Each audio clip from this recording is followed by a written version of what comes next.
Hello, everyone. Hi, guys. Welcome back to Relationships and Dating Tips. You are with me, your girl here, Lindy Nala. I am an author and a relationship coach. So let's just get straight into it. Today, we're going to be talking about why do narcissists love church? Okay, guys, I know this is a highly controversial topic. However, we cannot be tiptoeing around this discussion.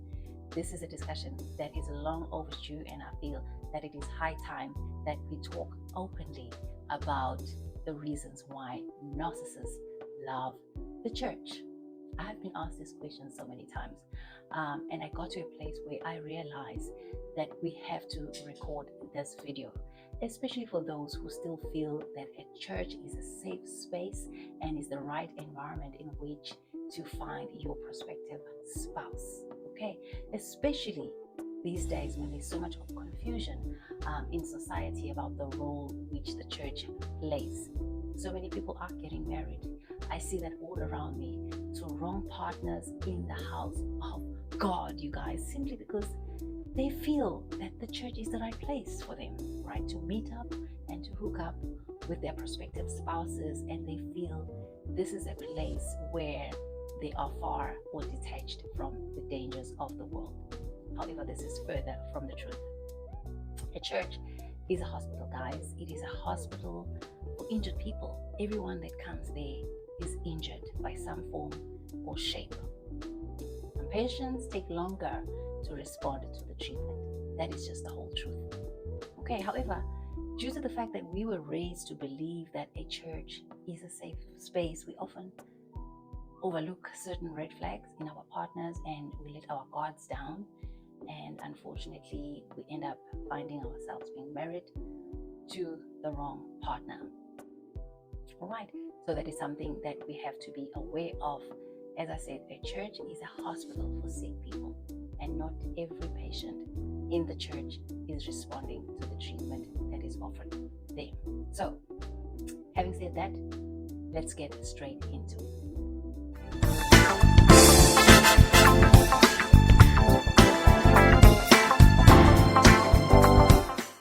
So, here are reasons why narcs love the church. Number one, the church is a safe place for them. This is a place where they can get away with, hiding behind a mask, so which means they can fool everyone. They will end up portraying themselves as a certain person of high standard.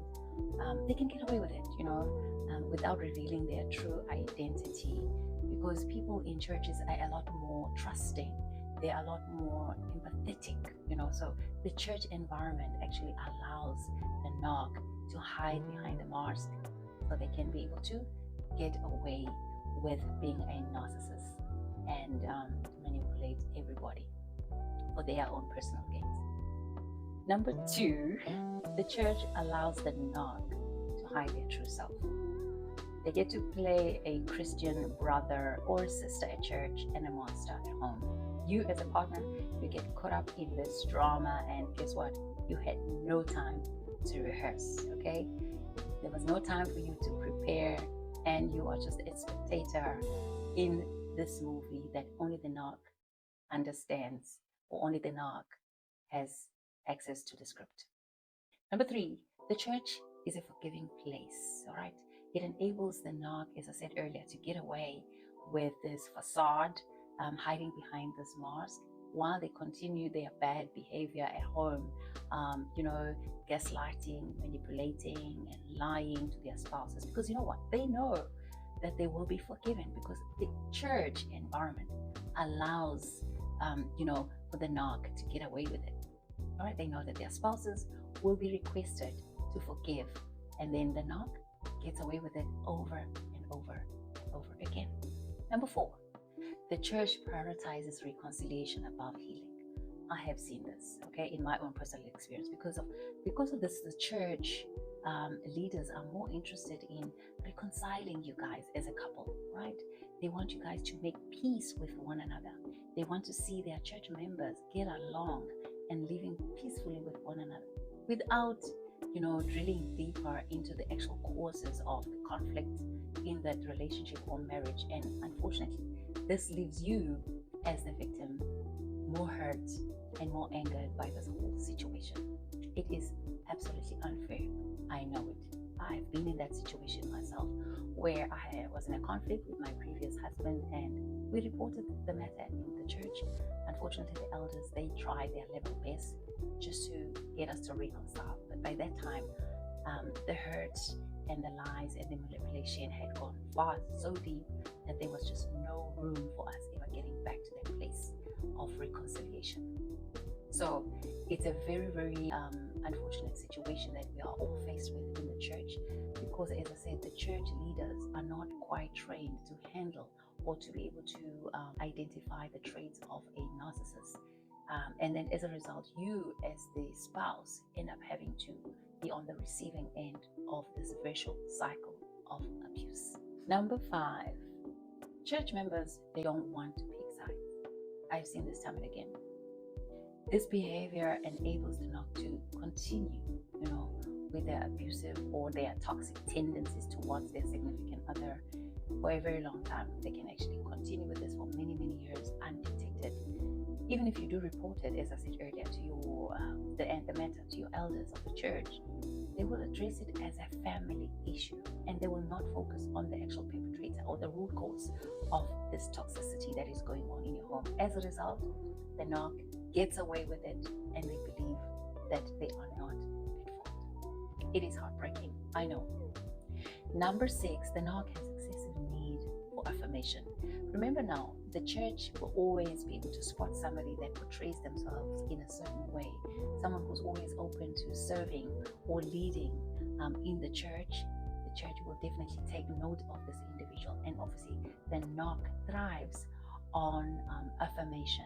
So this is it's a breeding ground for narcissist people. Okay, most times you will see them leading Bible studies in church, or you'll find them maybe serving or feeding in various orphanages, or serving the elderly and taking care of the elderly needs, etc. You will see this. The reason why they do this is so that they can get everybody to trust them and to see them as a saint in the church. Okay, so that's the intention. They just want to show their members of the church that they are a highly devoted brother or sister, a selfish someone, in turn, that is willing to be there for the well-being of the church members. And when they do that, they know that this will definitely help them to get noticed and to get the affirmation that they so desire. It's all very strategic, guys. They know, the knock knows exactly what they are doing. What I need to remind you guys is that the knock is a very, very crafty in the ways or in the manner in which they do this, okay? In the manner in which they play this game. That's why the church is unable, in most churches, the leaders are not able to detect this behavior early on. And by the time they get to realize what had transpired, or to detect or to see the red flags, you will discover in most instances that it's already too late, that the damage has already been done. So the only way I would advise, for us to get over this is just to call out wrong behavior as we see it. Call them out, the narcissists, call them out. Let's not entertain any bad behavior in the church. Let's confront them head on, and especially in the house of God. We need to do this as Christians. Okay, remember, even Christ himself, he did this at church when the hawkers or the vendors were selling or turning the church into a market. He confronted them, he rebuked them.